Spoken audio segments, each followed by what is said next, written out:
Okay. Well, welcome, Professor Kristal. Thank you so much for joining me here today.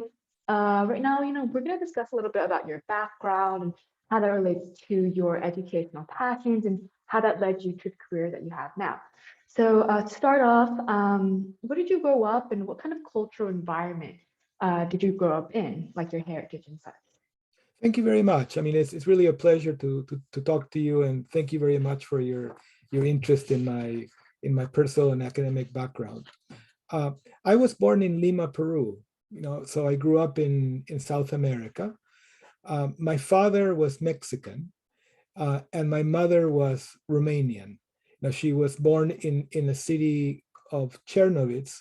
When she was born, it was Romania. Actually, today it's part of Ukraine. Where the war is going on. So I grew up in this multicultural environment in Peru, which is a fascinating country to have grown up in. But then when I was 12 years old, my parents decided to spend a couple of years in San Diego, California, because my mother wanted to pursue graduate work in psychology. And then there was actually a family tragedy because my father died when he was 40 years old, not too long after our arrival of a heart attack. And then my mother contracted cancer. So what was supposed to be just a couple of years for my mother to do her graduate degree ended up being the rest of my life for me. So I had a Peruvian childhood, and then I had an adolescence in California, in San Diego. Sorry to hear that, but that's so fascinating. So your like time in the US was sort of accidental rather than purposeful. Yes, it was very much accidental. I mean, the idea was we were going to be here during my mother's graduate work. Then basically she was going to be teaching psychology. That was her field back in Peru. At the time, Peru did not have graduate degrees in any number of fields. Now Peru does, but at the time they did not. And there were some connections between her university, where she was an undergraduate, and San Diego State University, which is why we went to San Diego. But because of the situations that I'm describing, I had to work very young. I mean, I had my first job when I was 12 years old. I worked as a dishwasher. I worked as a busboy. I worked even as a janitor cleaning up Balboa Park. So I know Balboa Park very, very well from the perspective of a janitor. But thanks to that, actually, I also discovered, Shakespeare, because in Balboa Park they had the Shakespeare Festival. So after work, I would sneak in, and then became an usher at Shakespeare plays. I discovered the San Diego Zoo. I mean, there's some of these experiences were very harsh, but on the other hand, they opened up very interesting opportunities too. We actually visited Balboa Park with my family, and I always visit the art museum. And Yes, always, yeah, it's like probably one of the nicer museums I've ever been to. it's Really really is. a gorgeous museum. Yeah. And actually, they have a couple of my favorite paintings of all time Oh, are there. Um, there's a painting by the Spanish still life painter Sanchez Cotan of these vegetables that are hanging on strings that I absolutely adore. And then there's also a very, very beautiful portrait by Giorgione that I think is amazing. So two of my favorite paintings of all time are in that museum. yeah. So it sounds like the environment that you grew up in, the multicultural environment, had a really uh impactful effect on the trajectory of your future. So I want to ask you, so what is the extent that your cultural background influenced your passion for literature? You mentioned sort of like sneaking out to the Shakespeare Festival in Balboa Park, migrating to San Diego and just sparking the interest for Spanish literature, Spanish work, Spanish art. So really, what influenced your love for literature?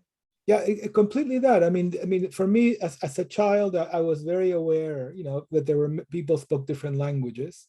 I was fascinated by that. And then, in San Diego, when I went to high school, I already knew English and Spanish. I learned English. Actually, I did not learn, I did not know English until I came to the States. So I learned English, in the States. Um, when I first came to school, I didn't understand anything that was going on in the classroom, and then in a few months, I kind of figured things out, and I became functional. And then towards the end of high school, I took French classes. So I added French to my repertoire. And then, my interests have been literary. Literature is my passion. It's what I love the most. But I also have a great interest in philosophy. So I studied comparative literature at UC Berkeley. I was very lucky to be able to be accepted to the UC system. So I had my complete education there. Knowing French helped. I spent my junior year abroad in France, thanks to the junior year abroad program that still exists. And then I studied philosophy in Paris. And in Paris, when you studied philosophy, German was required. So then I added German to my repertoire. And then on my own, I also studied and learned Italian. So you see, languages matter a lot to me. And reading has mattered a lot to me since I was a child. So it was very natural for me to be interested in comparative literature because I was interested in literature. I loved languages, and it was fascinating for me to explore literary expressions in different languages as well. And then, by the way, one of my great interests, and it almost follows from what I'm saying, I also became very interested in translation, in how the role translation plays in the development of individual writers, the role translation plays in the transmission of culture. So translation became a great interest of mine as well. Yeah, it sounds like, growing up in that multicultural household, you really capitalized on that like previous association with comparative literature and like your interest in languages and just being accustomed with like different parts of the world. Yeah. It's fantastic. Even with me, I like as I'm Vietnamese, so I grew up in like a bilingual household, and I always knew that there was a certain open-mindedness that people attained by learning and reading and constantly writing that I think is oftentimes underestimated because a lot of people. Sorry, Oh, please. I was gonna say, because I mean, it's a high school class, so I took AP Literature in high school, Mhm. and when I went into it, I was just like, oh my God, here we go, here's another writing class, like, oh, let me go check it off the list. But it was probably I enjoyed that so much more than calculus. So much more than calculus. I was super in calculus, but there was something really gratifying and something comforting that I found in reading the works of the past and how it related to even my present. How many languages do you speak? Okay, obviously English, but with Vietnamese, unfortunately, I used to go to Vietnamese school and then I got really lazy when I was younger. So I can only understand it and I can speak it, but very basic amount. Yeah, I think it's a beautiful language. I don't speak Japanese, but I mean Vietnamese, but I love the sounds of Vietnamese. I find it so beautiful. Okay, I could go on and on about like the 10,000 languages I consider you a polyglot Mhm. now. But so yeah, so it seems like your background and your hardships turned out to pave the way towards something really gratifying for you, and that was exploring Shakespeare and art and so forth. So right now, what is your current occupation and your educational specialization? Uh, at the moment, I am a professor of comparative literature at UCLA. So that is my occupation is doing research and teaching at undergraduate and graduate levels. And um, you know, I think as something a course that I very much like to teach is this course on Dante, Shakespeare, Cervantes, and Sor Juana, which does reflect my interests and some of my passions. But I'm also very much interested in literatures from other periods. I just published a book in Spanish on the Argentine writer Jorge Luis Borges. He's a writer that that also was very interested in different languages, very interested in translation. And my book, the book that I just wrote, approaches his work from three perspectives. And I think they're all relevant to the times in which we're living. One is war, how war affected his intellectual and literary trajectory. The other one is how translation affected his personal and literary trajectory. And finally, how philosophy did the same. So this is a book I've just published in Spanish, and I may write a more technical book just on this author and war in English for a more specialized scholarly public. So that's one of the projects that I'm sort of in the middle of. I finished the book in Spanish. I'm working on the book in English. I've also been invited to write a book on the filmmaker Stanley Kubrick. And it was so that's another project that I have in the works, and I'm also at the moment translating some short stories by James Joyce into Spanish. So those are some of my short-term projects. Oh my God, I need to up my game in my career. But let's see.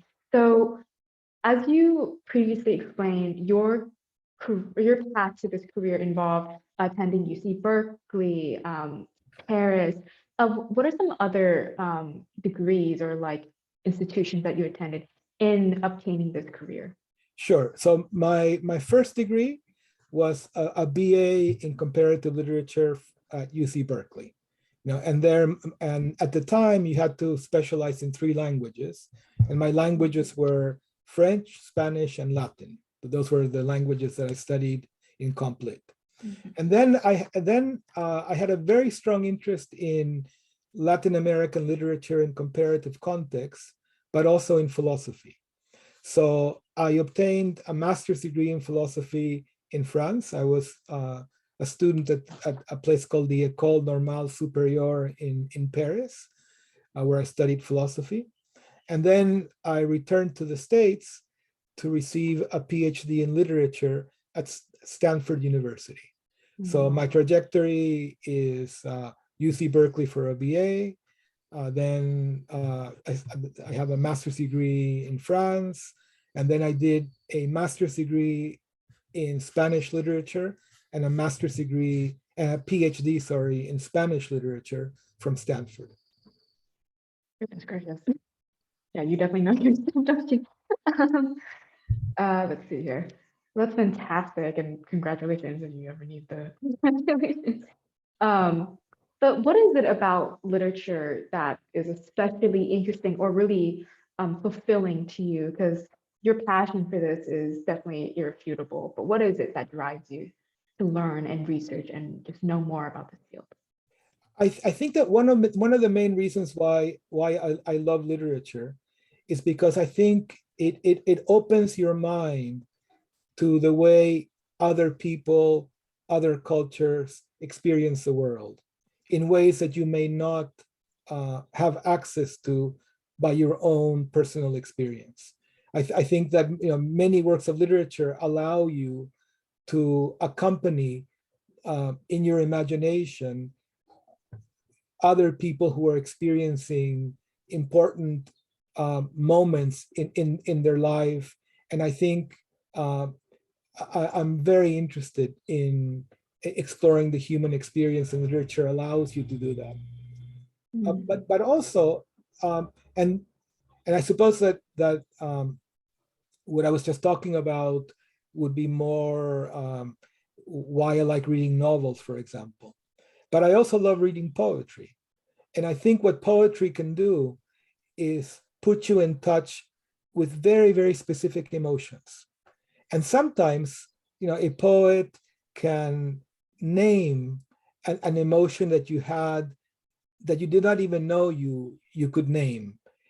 And sometimes a poet can allow you to feel things you would not have felt had you not read the poem. So I love literature because it allows you to, in the theater of your imagination, explore the experiences of other human beings.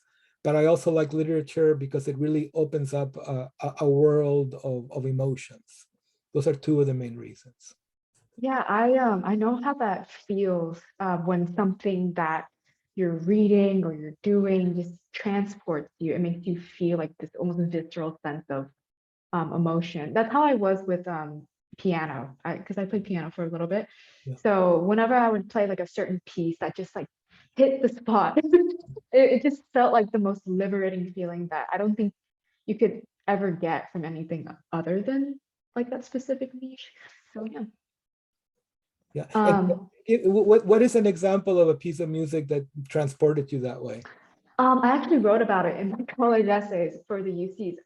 It's this piece, Waltz in, I believe, A flat major by Chopin, Yeah. How Opus wonderful. 69. I'm Yeah. sorry? I mean, that's wonderful. I mean, for me, you can probably guess. For me, music and painting are sort of are hobbies in the sense that Mhm. I love to hear music. I love to attend concerts. I love to visit museums. I think it also expands your horizons in many interesting. Exactly, yes.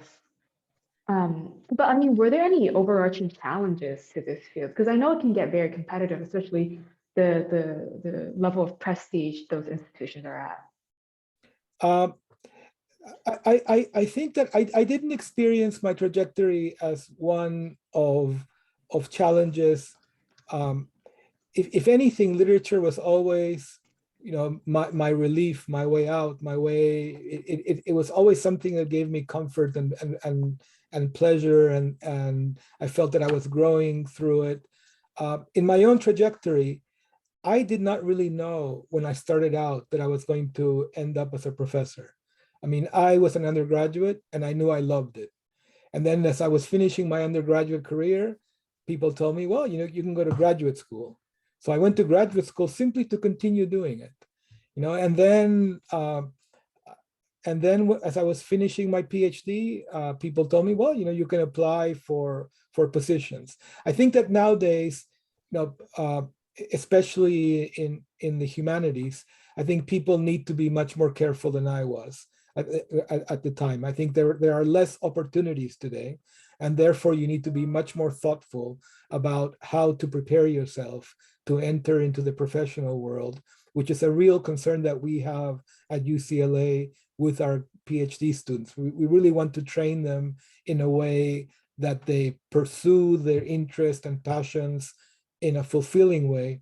But at the same time, we want them to be aware that they need to do any number of things in order to be competitive in the academic job market, so to speak.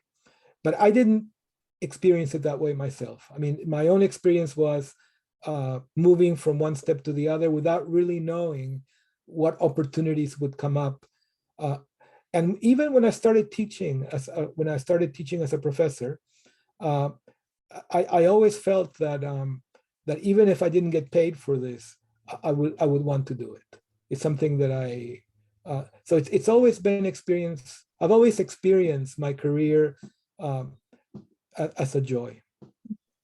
Yeah, I think that it's a huge like misconception that, obviously challenges are like universal, but I think that those challenges are definitely minimized the minute that you find that particular niche that you're passionate for, like something that is like almost like explosive.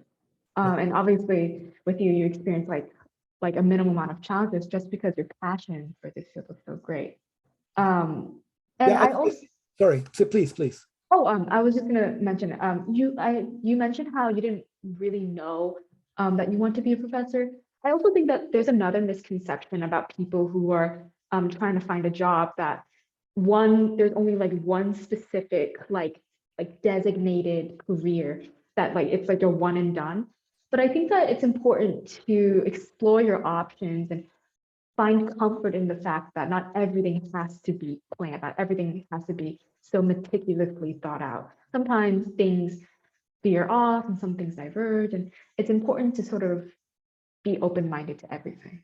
I fully agree with you. And I think that oftentimes, once you end up in a particular position, then you can tell a story of how you went from point A to point B to point C, Right. to point D to where you are. But the reality is, at any one of those junctures, you could have done something else. And that also goes for me. I mean, I could have easily have done something else. I could have easily, have used my literary experience, say, to go into law school.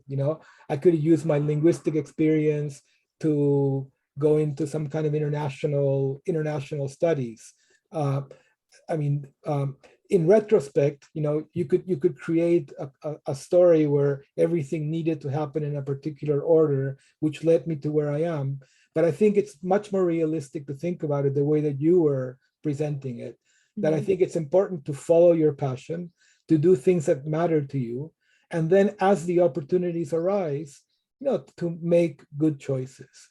And part of making good choices is talking to people, um, having conversations with mentors, understanding what the various options are, and then moving forward. But I know I fully agree with you that it's very important to be open to possibilities. And I think that some of the most successful people that I've seen are not the people who have a very, very clear sense in their mind of an endpoint, but rather the people who love the process and in the process allow opportunities that they may have never envisioned to come into focus, into their purview. It's a fantastic way of thinking it because I think a lot of the times people get burnt out when they're playing like the long game because this long-term goal that they're working towards may seem so far away. And oftentimes they neglect to enjoy the journey towards that designated goal. Exactly. And then also, if people are so set on a particular goal, they may not appreciate a wonderful opportunity that opens up that they could have taken, but because they were so focused in this abstract goal to the future, then they might miss out on something that could have been much more fulfilling. Exactly. I think it's really important to keep an open mind, whether it's about learning different cultures or reading different books or learning about different careers, potential careers. But are there any particular achievements that you're most proud of? Um, well, I'm proud of some achievements. I mean, for example, at UCLA, um, where I've been teaching for a long, I've taught at several universities, but UCLA is my main university. I've spent most of my career here. And I am very proud, for example, that I received the UCLA Distinguished Teaching Award because I'm very committed to teaching. And it was very rewarding to have been recognized by the university with that award. Also, my colleagues elected me to give the UCLA research lecture. I mean, every year, a professor from North Campus and a professor from South Campus is invited to give a special lecture to the entire community. And I was honored with an invitation to do that one year. So those are some achievements that I'm very proud of here at UCLA. I'm also very proud that I was offered a, a fellowship at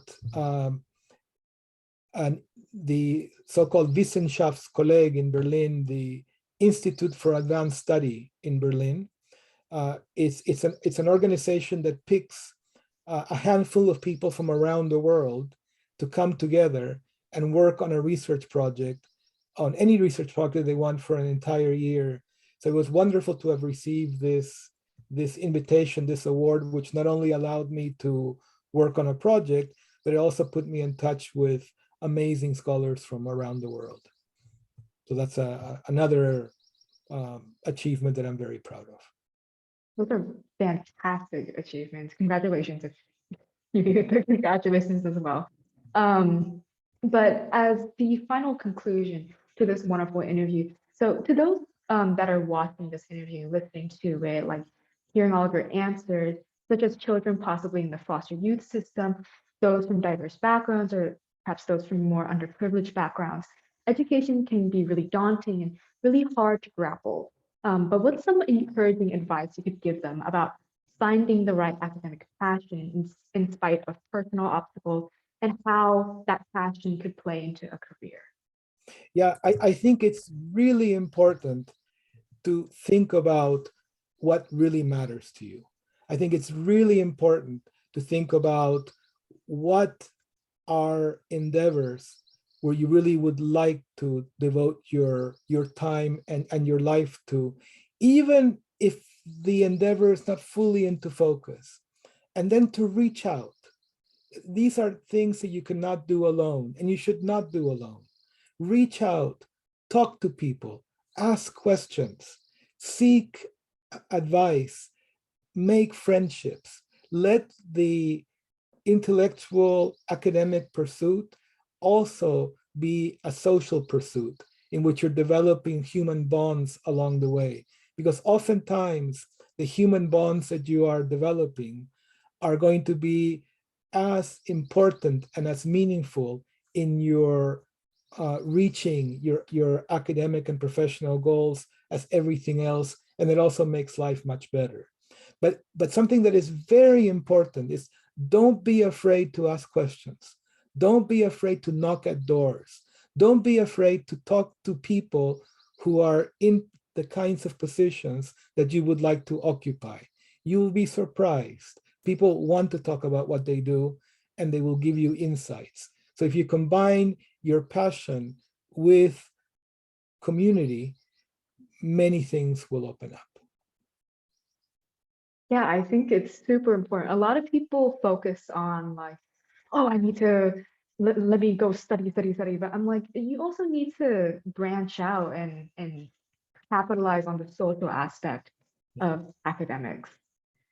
Yes. I mean, ultimately, it's a human endeavor.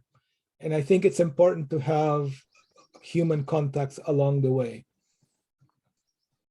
But other than that, I think that is about it. Thank you so much for this interview. All of your answers are so comprehensive, and it gave great insight as to who you are, your background, how it relates to your educational passion and your current career. Let me stop recording.